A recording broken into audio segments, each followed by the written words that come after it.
반갑습니다.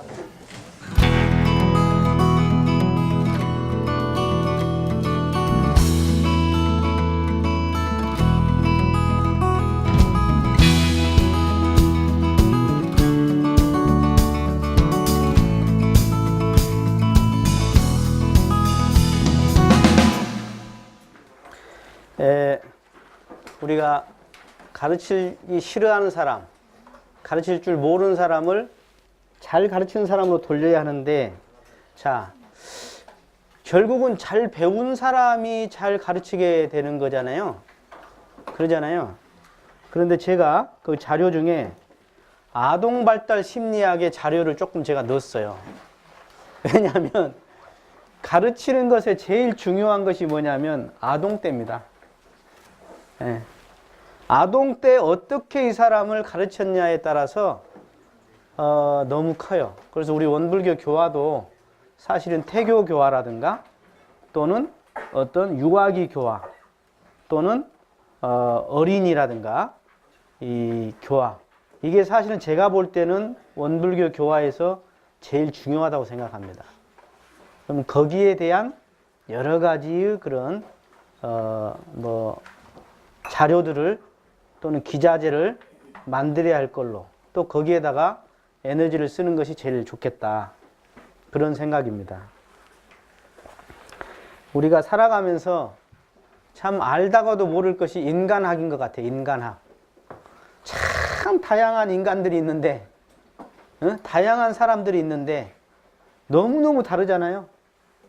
그러잖아요. 이것을 이해하고 다양성을 알아서 거기에 맞게 가르침을 주고 배우고 가르친다는 것이 참 쉬운 일이 아니지 않습니까? 자, 6페이지 넘어가 보면 그 발달에는 세 가지가 있는 거예요. 양적 성장이냐, 질적 성숙이냐, 아니면 경험이냐, 경험을 통한 발달이냐.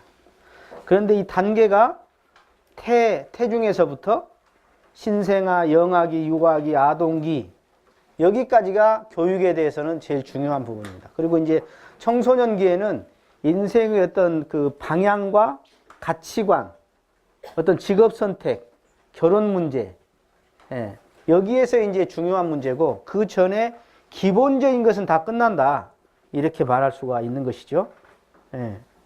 그래서 그 발달의 원리를 보면 그 가장 거기에 해당된 시기가 있어요. 그 어린이들, 유아들 보면 딱 며칠 되면 어떤 현상, 며칠 되면 어떤 현상이 딱딱 나오거든요. 보면은 기가 막힙니다. 그게 별로 차이가 없어요. 조금씩 다르지만은, 예를 들어서 그 대변, 소변을 보는데 엄마가 너무나 성질이 급해가지고 막 얘기를 몰아붙였다. 그러면 이제 아이가 이상하게 되는 거예요. 성격이. 여러분, 그 심리학에서 내면 아이라는 말이 있어요. 내면 아이. 이게 나이가 30살, 40살, 50살인데 그 분야에 있어서는 그게 해결이 안 되면 아이인 거예요. 내면은 아이요. 겉에는 어른인데. 그런 경우가 많습니다. 그래서 어릴 적에 모든 성장 발달의 기초가 어릴 적에 다 형성이 된다. 그 다음에 2세 이전에 애착 형성이 제대로 안 되면 이게 안 되는 거예요. 2살 이전에. 2살 이전에 충분한 어떤 사랑과 어떤 따뜻한 기운을 받아야 해요. 이때 사랑을 못 받은 사람이 결국은 아까 이제 사이코패스가 된다든가, 아니면은 엄청난 권력을 향한 소유욕을 향해서 달려간다든가, 여러 가지가 이제 나타나게 되는 거예요. 그래서 이 기회를 놓치면, 그때 그 기회를 놓치면 나중에 해도 안 되는 거예요. 근데 지금 우리나라 부모님들이 돈을 잘못 쓰고 있는 거예요. 고등학교, 중고등학교 이렇게 돈을 많이 써. 여태 써야 하거든, 여태. 이때. 유치원 들어가기 전까지 그냥 돈을 다 써버려요. 근데 그냥 이때는 별로 안 쓰고는 중고등학교 가서 그 비싼 과외를 그렇게 그냥 얼마짜리를 했었는데, 아이고, 그냥 입이 쩍쩍 벌어져. 그때는 사실은 늦다. 상담 보면 늦는 경우가 대부분입니다. 그리고 어릴 적에는 그 발달의 방향과 순서가 있어요. 자, 넘어가서 우리 뇌의 90% 이상은 6세 이전에 끝납니다. 6세 이전에. 아까 그 뉴런 이야기도 했잖아요. 해마의 뉴런. 그것도 이미 13살 이전에 거의 성장을 멈춘다. 이야기입니다. 그리고 이것이 상호 연관성이 있는 거예요. 이것이 안 되면 해당 부분에 발달돼야 할 부분이 안 되면 다른 분야까지 영향을 미치는 거예요. 이게 예를 들어서 귀가 안 들리니까 말을 못 한다든가 뭐 이런 이렇게 연관이 되듯이 그러는 겁니다. 자, 제가 권도편 44장을 제가 거기다 적어놨습니다. 올려놨습니다. 저는 이 본문을 보면서 정말로 사람이 끝없이 배우고 끝없이 가르쳐야겠다. 그런 생각이 들었었고 동시에 정산종사님 정말 대단하시다. 이런 생각이 들은 본문이 권도편 44장입니다. 병으로 말을 했는데 거기 보면 성질이 차분한 사람, 진착하다고 그랬죠. 성질이 그냥 겁나게 편안하고 진착한 사람 있죠. 이런 사람은 어떤 병이 있어요? 경계가 오면 넘어서지를 못해. 그리고 막 활달롭기만 한 사람, 이 사람은 너무 허허해가지고 함부로 하죠. 실수를 많이 하게 됩니다. 그 다음에 너무 정중한 사람, 이 사람은 또 민첩할 자리에는 민첩하지 못해. 너무 재주가 많아. 이 사람은 되게 경망하고 박덕하더라. 재성박덕이라고 그러죠. 뜻이 너무 고상하기만 하면 상당히 자기 잘난 맛에 삽니다. 오만하죠. 마음이 너무 겸손해. 이 사람은 겸손해가지고 향상하려는 용기가 적어. 항상 그냥 적극적으로 안 해. 적극성이 없어. 그러니까 제가 이걸 지금 왜 하고 있냐. 가르치는 사람이 자기를 가르칠 때도 이걸 봐야 하고 누군가 내 주변 사람을 가르칠 때도 여기에 맞게 가르쳐야 한다는 거예요. 그래서 제가 지금 소개를 하고 있는 것입니다. 원대한 생각을 가진 사람. 이 사람은 작은 일은 쳐다보도 않지. 소홀히 해. 이것도 병이야. 또 너무 세밀한 사람. 이 사람은 전체를 또 보지를 못해. 대체와 강령을 못 잡아. 숲에 들어가면 그냥 산속에서 막 헤매고만 있죠. 전체 도면을 보고 전체의 흐름을 보지 못한다 이 말이야. 너무 세밀한 사람은. 그리고 너무 뜨거운 사람, 열성이 과한 사람. 이 사람은 앞에 잘 나가는 사람을 또 못 봐줍니다. 예. 자기가 제가 잘 나가야 해. 자기가 항상 잘 나가야 하는데 더 잘 나간 사람이 있으면 꼴을 못 봅니다. 그 다음에 뜻이 없이 평범한 걸 좋아하는 사람. 이 사람은 뜨거워지질 않아. 항상 물에 술 탄 듯 술에 불 탄 듯. 이런 병이 있다 이 말이에요. 그 다음에 위험을 항상 내는 사람. 위험을 챙기는 사람. 이 사람은 항상 부드럽지가 않아. 온순하지가 않아. 또 너무 온순한 사람은 또 위험을 세울 자리에 위험이 없어. 그냥 혼낼 자리는 혼내고 때로는 아닌 소리를 해야 할 때는 해야 하는데 엄교를 할 때는 해야 하는데 말을 안 해버려. 부드러운 게 좋다고만 생각해. 그래서 일이 진행이 안 되지. 마치 국가를 다스리는데 강제성 있는 법률이 없으면 나라가 망해버립니다. 똑같은 거예요. 어떤 사람들을 다스릴 때 부드럽게도 하지만 때로는 혼낼 때는 혼내야 하거든. 이게.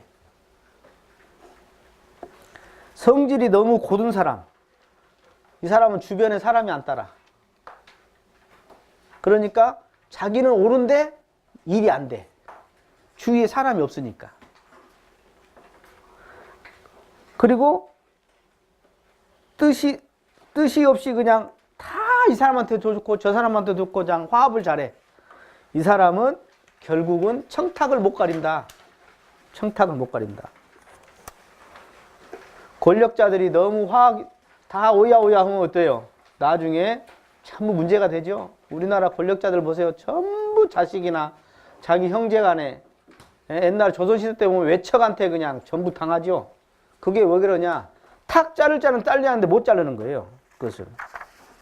또 너무 강한 사람은 잔인해. 또 너무 부드러운 사람은 결단력이 없네. 또 계속 끌고 가. 아직도 고민 중이야. 여기 밥 먹을 때 그런 사람도 있죠? 식사 한번 먹어도 결정장애들 있지. 어? 응. 자기가 먹고 싶은 거 있는데 말도 못하고 그냥 속을 꿍꿍거리다 누가 이제 시켜서 먹고 나서 에이 그냥 나 다른 거 먹으려고 했는데 뭐 그런 사람들 있잖아요. 응. 말을 할 때는 말을 안 하고 있다가 회의 끝나고 나면 때도 말하는 사람 있죠? 회의 때 말을 안 하고 회의 끝나고 나서 말해. 이런다고 저런다고. 다 병이야 그게. 그리고 또 무슨 병이 있냐? 한편으로 치우치는 병이 있어. 기울어지는 병이 있어. 어느 과정에서도 한쪽만 편착하는 병. 예를 들어서 공부와 사업 중에 어떤 사람은 우리 교당에도 그런 사람이 있는데 공부할 때는 빠져버려. 그리고 본공 활동할 때는 열심히 해. 어떤 사람은 또 공부할 때는 열심히 하는데 일할 때는 또 이게 젬병이네.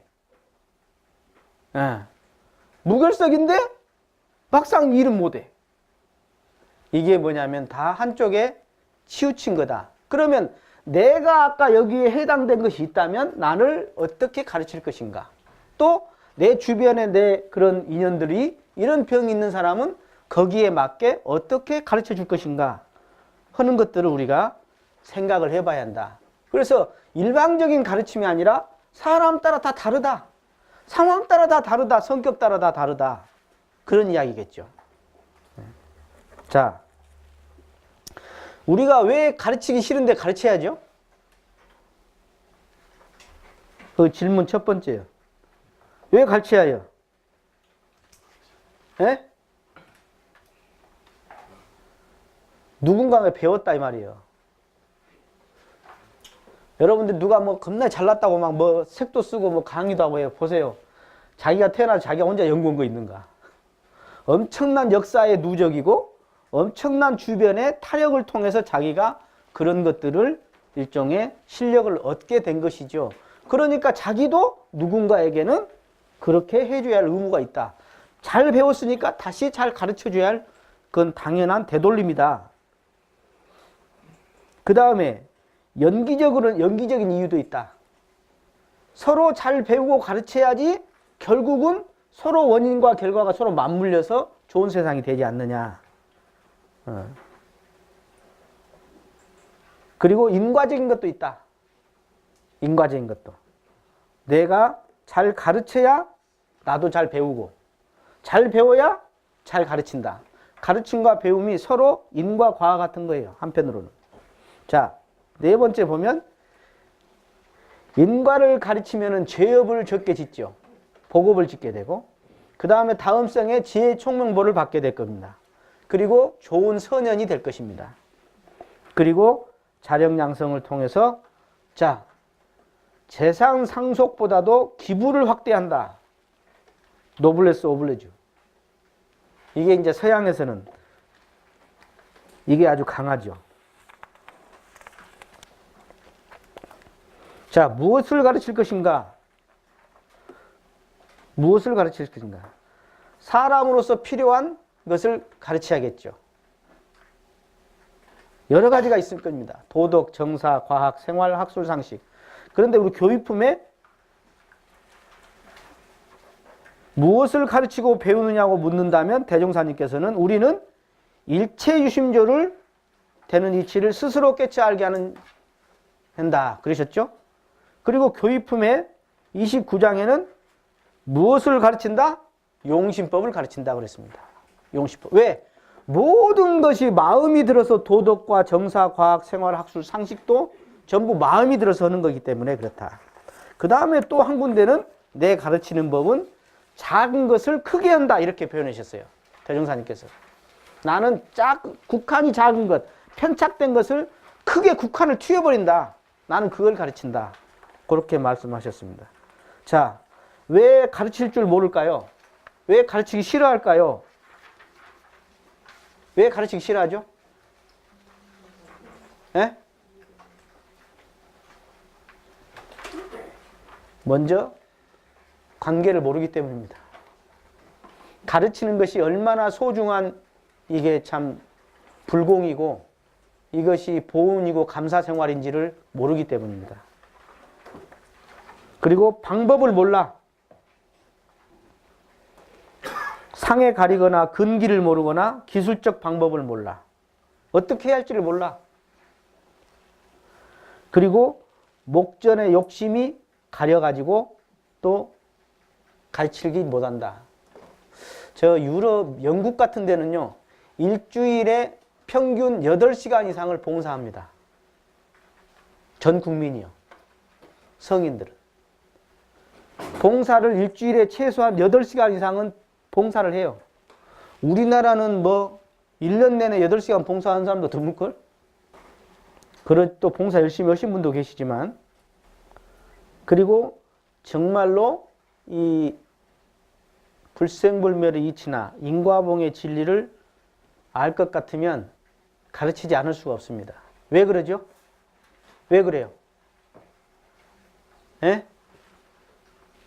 이게 나와 둘이 아니여. 쉽게 말해서 불공이라 할까 불사라 그럴까?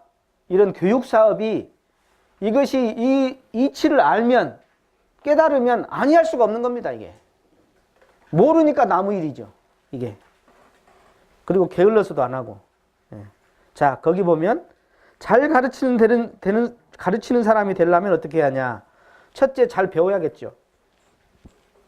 그리고 자신이 알고 있어야 합니다. 즉 배운 사람 이상의 지식을 갖춰야겠죠. 우리 지도인의 요법에도 나옵니다만은. 그 다음에 가르치는 사람이 되려면 이것도 원력이 있어야 합니다. 원력. 쉽게 말해서 성불하고 재중하겠다. 재중하겠다는 원력에 가르치는 게 포함되거든요. 이게. 그런 사람은 어떻게 되냐. 이 서원이 있는 사람은, 즉 원력이 있는 사람은 신념이 있고 열정이 있어요. 이 말씀을 꼭 드리고 싶은 거예요. 건성건성 안 한다 그 말이에요. 대충 때우기를 안 한다. 적당히 하지 않는다. 나 편한 걸로만 선택하지 않는다. 정말로 서원과 원력이 있고 깨침이 있는 사람이라면 신념과 열정을 할 것이다. 최고의 교육 중에 하나는 바로 그 사람의 마음에 신념과 열정이 있는 겁니다. 아무리 화려하게 좋은 글을 쓰고 좋은 말을 하고 해도 그 사람 마음속에 진실성과 함께서 아까 신심과 공심이 들어있고 그 안에 큰 원력이 뜻을 가치를 가지고 있는 사람이라면 그 뜨거움이 전달되는 거예요. 옛날에 효산 법사님께서는 교화라는 것을 뭐라고 표현하셨냐면 교화는 내가 장작불과 같다 그러셨어요. 뭐냐면 내가 뜨겁게 타고 있어. 장작불같이. 그러면 내 주변이 알아서 탄다. 그게 교화다. 한 번은 그렇게 설명을 하는데 저는 그걸 잊어버릴 수가 없어요. 정말 좋다. 저 표현이.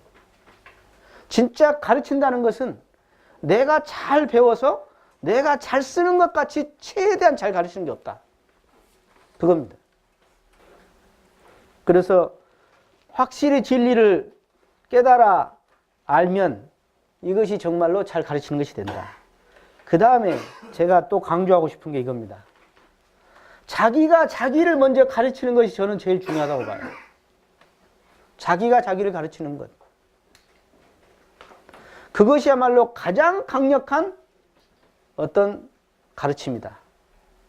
이기적 자기만 잘 되라는 가르침이 아니라 자기가 자기를 잘 가르칠 때, 즉 양심의 자기, 도덕의 자기, 진리의 자기가 비양심의, 욕심의, 탐욕의, 습관의, 업력의 자기를 이겨내고 가르쳐냈을 때 비로소 힘이 있고 자신감이 있고 그 속에서 엄청난 전파력이 있게 된다.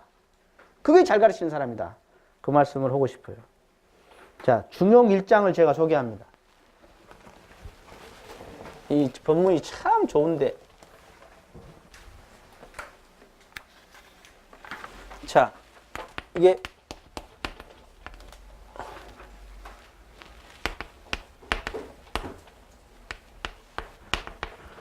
자, 천명지위성입니다. 천명지위성. 천명지위성이란 소리는 뭐냐면 하늘에 명한 것이 바로 성품을 이룬다. 하늘에 명한 것이 바로 이 성품이다. 성품. 내 본성이다 이 말이야. 우리 본성은 뭐죠? 이런 쌍이잖아요. 하늘의 명이 내 본성이다. 이런 쌍이다 이 말이야. 나는 이런 쌍이다 그 말이야. 내 본성은 이런 쌍이다. 이게 정말 중요합니다. 그 다음에 두 번째는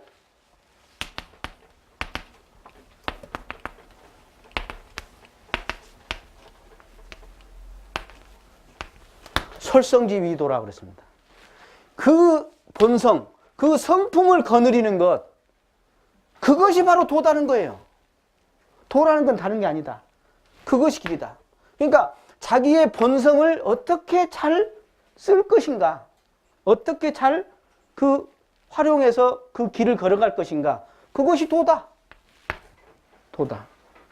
그 다음에 수도지위교라 그랬습니다.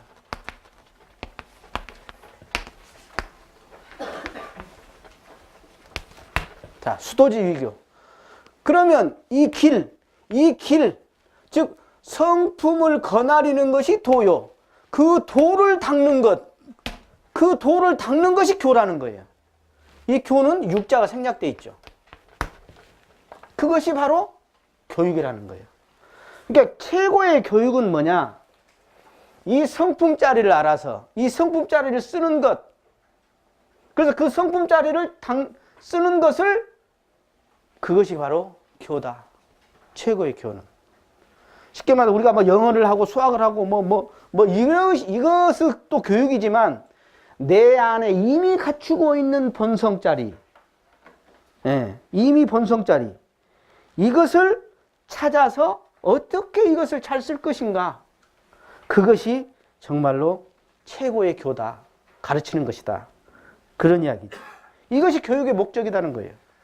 이것이. 권도편 13장에 보면 제가 아주 좋아하는 본문입니다. 누군가를 가르친다고 우리가 흔히들 이야기하는데, 잘 가르치는 걸 이야기하는데, 진짜 잘 가르치려면 먼저 자기를 가르치는 것, 자기불공이죠. 이것이 가장 근본이고 가장 우선이라는 거예요. 자기가 자기 관리를 가장 잘할 때, 수신이면서 자기불공이면서 자기를 가르치는 거죠. 이것이 가장 근본이 된다. 그 다음에 가르치는 것 중에 시대와 대상에 맞게 가르치는 방법을 알아야 한다. 그랬습니다. 그래서 진짜 잘 가르치는 것은 나보다 뛰어난 사람을 만드는 거예요. 제자도 더 뛰어나게, 자녀도 더 뛰어나게, 그죠? 더 뛰어난 후진을 만드는 것, 청출어람이라고 하죠. 이게 가장 잘 가르치는 것이다. 그런데요, 정말 시대에 맞는 가르침 생각해 보겠습니다. 우리가 과연 교당에서 이렇게 법회만 보는 게 진짜 잘 가르치는 건가? 아니라고 봅니다. 앞으로 시대에 맞게, 시대성에 맞게 생각해야 한다. 시대성에 맞게. 그렇다면 이게 제가 적은 대로 신문이나 여러 가지 매스미디어라든가 이런 방송을 통해서 이 AI 시대에 맞게 불특정 다수 누구에게나 법을 전달할 수 있는 그런 가르침이 필요하다. 즉 교화를 하려면 이제는 아까 교당 단위도 잘하지만 더 나아가서 어떻게 일체 생명이 일체 인류가 접할 수 있는 기회를 줄 건가? 이 좋은 교법을 왜 우리끼리만 좋다고 하고 있냐? 이것을 많은 사람이 일단은 접촉할 수 있는 기회를 제공해 줘야지 않느냐? 그 시대성에 아까 시공을 초월한 이런 통신 매체라든가 이런 매스미디어가 있지 않느냐? 이것을 우리가 더 적극적으로 우리가 생각하지 않을 수 없다. 사실은 제가 그래서 이렇게 하고 있는 거예요. 그 다음 가르치는 방법 중에 직접과 간접이 있습니다. 직접과 간접. 아까 직접은 자기 불공을 잘하는 거예요. 그리고 말로 하고 실천으로 하는 거예요. 그죠? 이게 이제 우리 사업으로 말하면 아까 마음으로 하는 자비인정교화, 자선사업이죠. 그 다음 무량법문교화 교육사업입니다. 그 다음 실천교화 교화사업입니다. 그래서 교화, 교육, 자선 3대 사업이 결국은 잘 가르치는 법이 되는 것이다. 그런 이야기고. 그 다음에 또 동시에 쉽게 말해서 직접 가르치는 부분이 있으면서 이것만 할 것이 아니에요. 이것도 같이 있다. 간접이라는 방법이 두 가지가 플러스는 제일 좋다. 이겁니다. 이 간접적인 방법은 뭐냐면 일단은 정신, 육신, 물질을 힘 미치는 대로 교육기관이나 교화기관에 합력하는 겁니다. 그래서 저는 일단 수의공덕이라도 좀 했으면 좋겠다. 돈 안 듭니다. 수의공덕은. 같이 기뻐해주고 박수 쳐주고 축하해주는 거예요. 예. 어떤 분이 책을 냈다. 그럼 어떻게 해야겠어요? 받고 말아버려? 그 사람은 진짜 온 정성을 다해서 책을 냈어요. 그러면 우리는 같이 기뻐해주고 정말로 축하해주면 그것도 하나의 교화예요. 그것도. 그리고 자기에 해당된 자기 기능을 기부하는 재능 기부. 그 다음 봉사. 그 다음에 보면 우리 원불교의 유경 그 교육기관이 참 많습니다. 교육기관이. 그 중에서도 뭐 보면은 여기 15페이지 나와 있잖아요. 우리 교육기관이 지금 28개나 있어요. 원불교에서 직접 운영하는 교육기관이. 지금 유치원 같은 거 빠진 겁니다. 어린이집 빼고도 지금 대학교나 중고등학교가 우리가 28개가 있습니다. 원불교 기관이. 예. 이렇게 원불교가 교화기관인 교당이라든가 훈련원들 이런 것이 있지만 동시에 직접 교육하는 교육기관도 우리가 함께 하고 있는 것입니다. 그래서 여러분들 보면 유경회원이라고 그래가지고 우리 그 교육부에서 하는 내는 거 있어요. 그래서 원불교에서 참 좋은 문화 중에 하나가 누가 돌아가신다. 그러면 그 돌아가신 분 이름으로 교육기관에 희사하는 그분의 그 다음 생에 좋은 인연들이 되도록 특히 예비 교무들 교육기관인 유경교육부라든가 아니면 영산대나 또는 원광대나 대학원에 직접 이렇게 합력하는 그런 분들이 많이 있어요. 참 다행스러운 문화입니다. 그것은. 그리고 뭐 ARS라든가 얼마든지 있죠. 엊그저께 제가 오는 방송에 보면은 제가 강의한 시간에 보면 위에 오른쪽에 써 있어요. ARS. 눌러봤더니 5,000원이더만 한 번에. 한 잔, 차 한 잔 덜 마시고 한 번씩 하세요. 예? 이 방송을 통해서 얼마나 많은 아까 가르치는 교육 사업이, 교화 사업이 정말 크게 전달이 됩니까? 한번 합력할 필요가 있습니다. 예. 그 다음에 이제 장학기관에 합력하는 길. 장학회원이 있습니다. 장학회원. 예. 그 원불교의 뒤에 장학회 제가 소개했죠. 거기에. 예. 유경사업회가 총부에서 있고요. 해산유경사업회, 은산유경사업회, 지인장학회, 국신장학회, 헌산장학회, 대선장학재단, 그리고 교도가 운영하는 감산장학회, 뭐 도진화장학회, 또 사회에서 있는 뭐 삼성이라든가 뭐 관정, 또 아틀랜틱, 또 워런 버핏이라든가 이런 분들, 빌 게이츠라든가 이런 분들이 하는 그런 장학회들 이것뿐만이 아니라 정말 많습니다. 여기 성북구 삼성동도 삼성동 내에서 하는 장학회가 있어요. 장학회가. 그래서 그 동네에서 하는 장학도 있거든요. 우리 교당도 보면 장학이 있잖아요. 우리 학사생들에게 합력해주고 또 우리가 지금 학사를 짓겠다고 뭐 바자의 준비라든가 이렇게 매번 이렇게 합력해주는 분들이 우리 교당도 있지만 다른 분들도 있잖아요. 이게 알고 보면 다 교화 사업이고 이것이 잘 가르치는 교육 사업을 하자는 것이다 하는 것이죠. 그래서 보면 열의 호념무도라고 있어요. 언제나 알뜰히 아껴주고 살려주고 용서해주고 북돋아주고 이끌어주는 마음. 이게 열의 마음이라는 거예요. 열의 마음. 자, 그 다음에 질문 6번째. 영생을 능히 구원할 수 있을 것이란 무엇인가? 예. 그 사람이 이 법을 만나서 용기와 희망과 신념과 열정을 가진다면 그 사람은 구원받는 겁니다. 그리고 아까 불생불멸의 진리와 인과봉을 믿거나 깨우쳐 주는 것, 이것도 그 사람을 영생을 구원해 주는 일이 되는 것입니다. 제일 급선무라고 그러셨죠? 이것이 제일 급선무예요. 영어 하나 외운 것 이것도 급하지만 그것보다 이게 더 급한 일이야. 그 다음 여러분들 이상하지 않으셨어요? 왜 동양 사람들은 자기 자식도 장애가 있거나 그러면 이렇게 어디다 보육원에다 갖다 줘버리는데 왜 외국 사람들은 그 장애 아이를 갖다 키울까? 그런 궁금하지 않으셨어요? 제가 여기다가 답을 써놨습니다. 첫째, 서구인들은 장애인들을 입양해서 키우는 이유가 크게 3가지로 여기다 지금 적었는데, 하나는 도덕적 의무감입니다. 쉽게 말해서 기독교에서 기인한 그들의 도덕은 남을 돌보는 것이 의무라는 거예요. 의무.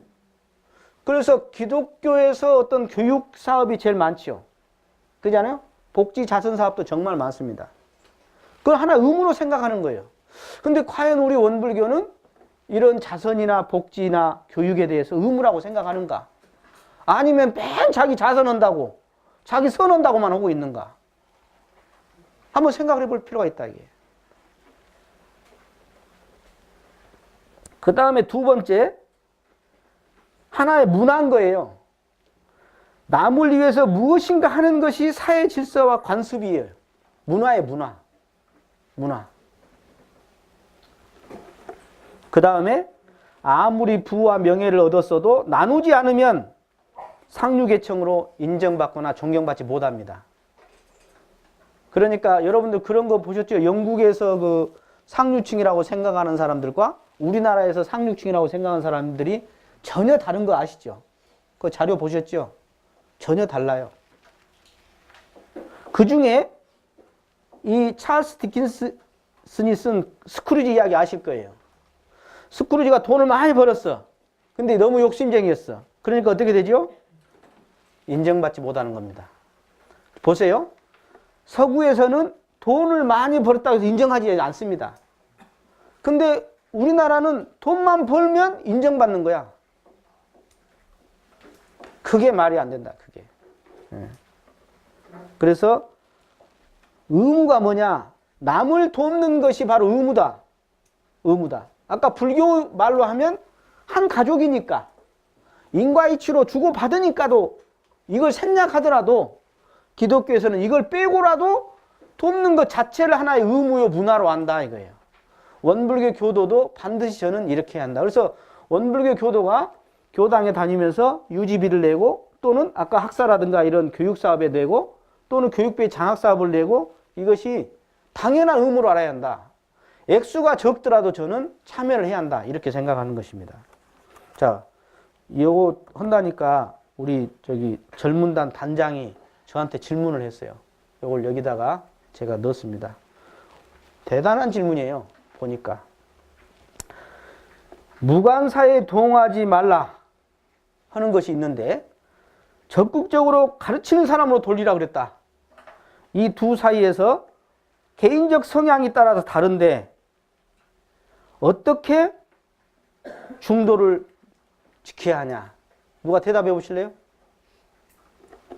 자, 무관사에 동하지 마라 그랬어. 여기는 적극적으로 가르치라고 그랬어. 어떻게 해야 해요? 요 질문이에요. 무관사에 동하지 말란 이야기는 안으로 자기의 수양력을 키우라는 이야기입니다. 네. 그래서 법마 상정급에 있죠?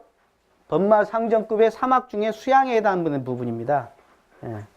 그래서 내면에서 일어나는 온갖 그 번뇌 마구니들과 싸우는 데 에너지를 거기다 집중해라. 그러니까 밖으로 에너지를 쓰지 마라. 그게 무관사에 동하지 말란 이야기예요. 쉽게 말해서 귀신도 모르는 적공을 안으로 해라. 내 안에서 나와. 법과 마의 싸움을 철저히 해 나가라. 그것이 무관사에 동하지 말란 이야기고, 그다음에 잘 가르치는 사람으로 돌리란 이야기는 뭐냐? 그것은 좀 다른 분야죠. 다른 분야예요. 잘 가르치는 것은 잘 배운 사람이 또는 잘 가르치는 것으로서, 그러니까 무관사에 동하지 않으면서도 잘 가르치는 것, 잘 가르치는 것은 무관사에 동한 것인가? 그래서 이 기준이 뭐냐? 지금 질문이거든요. 이 기준은 사람 따라 다 다르다. 첫째. 둘째, 자기의 어떤 능력과 자기의 어떤 깨우침과 자기의 형편과 여건 따라서 다르다. 쉽게 말해서 무관사 부동을 넘어선 사람이 있어. 또 아까 아직 힘이 없어서 가르치는데 에너지를 못 쓰는 사람이 있어. 그 사람 무관사 에너지를 더 써야겠죠.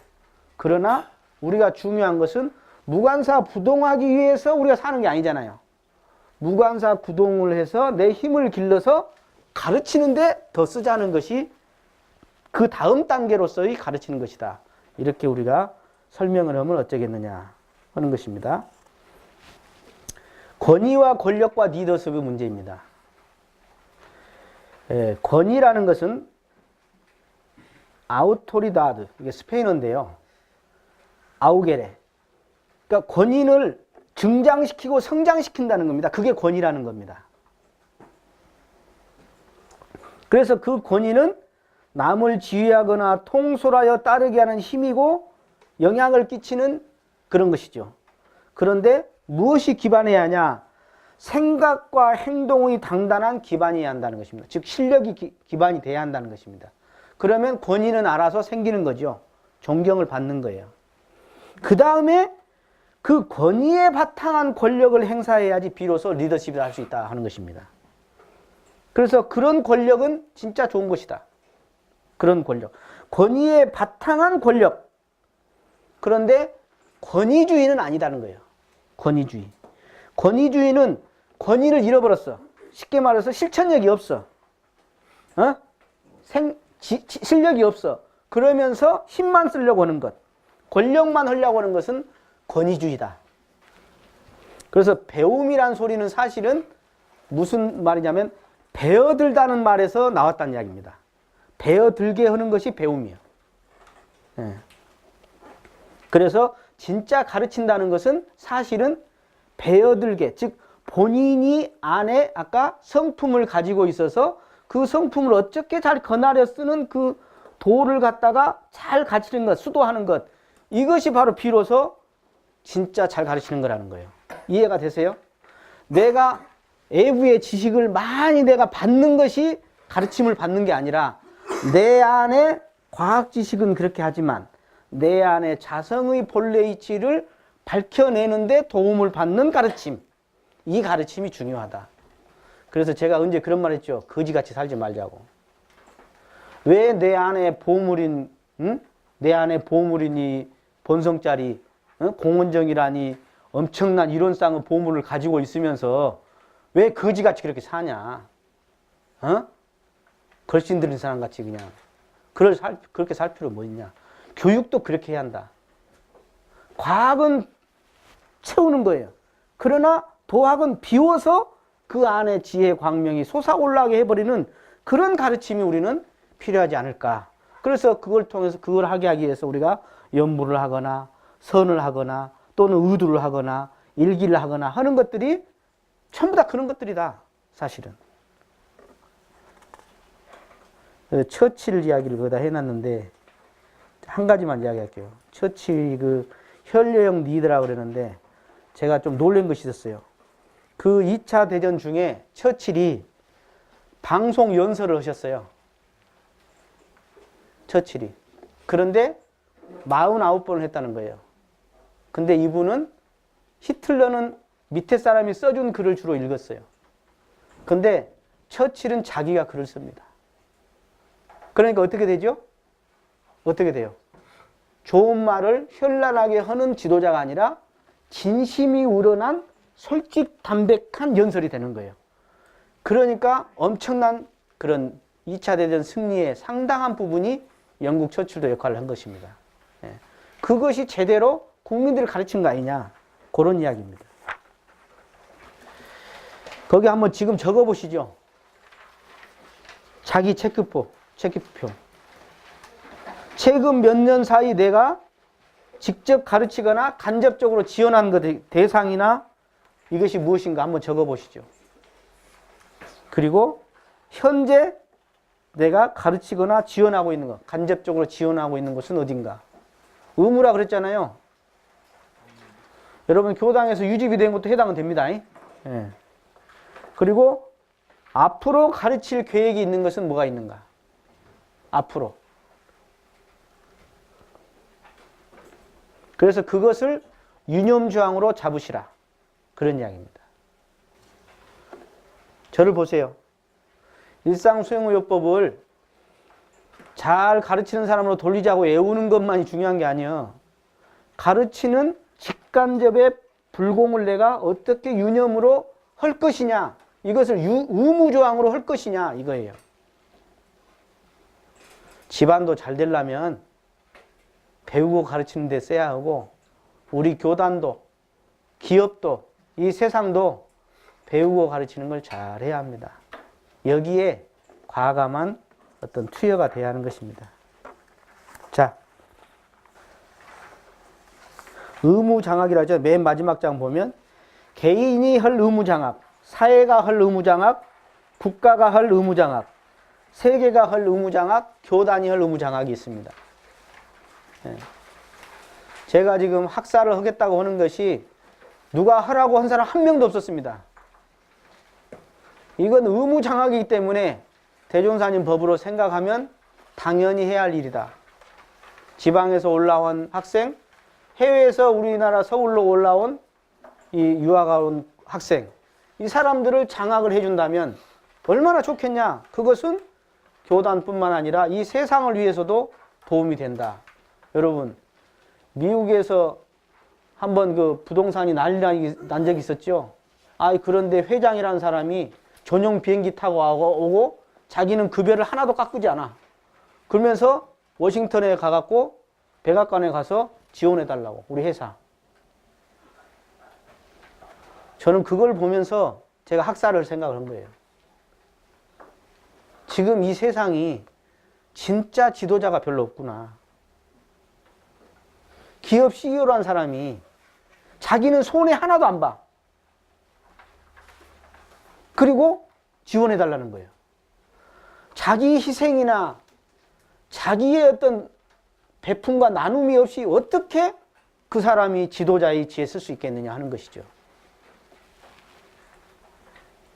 그 한국 문화에는 묘하게 그런 게 있는데 그냥 가만히 있으라고. 가르치지 말고 가만히 있으라고. 여러분 동의하세요? 그 아주 좋지 않은 문화입니다. 아주 좋지 않은 문화예요.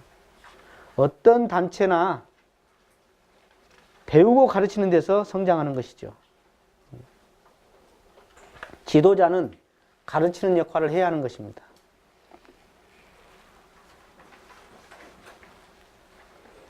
가르치지 않은 것은 빚지는 것입니다. 그리고 가르치는 사람을 비난하는 것은 아주 큰 죄업입니다.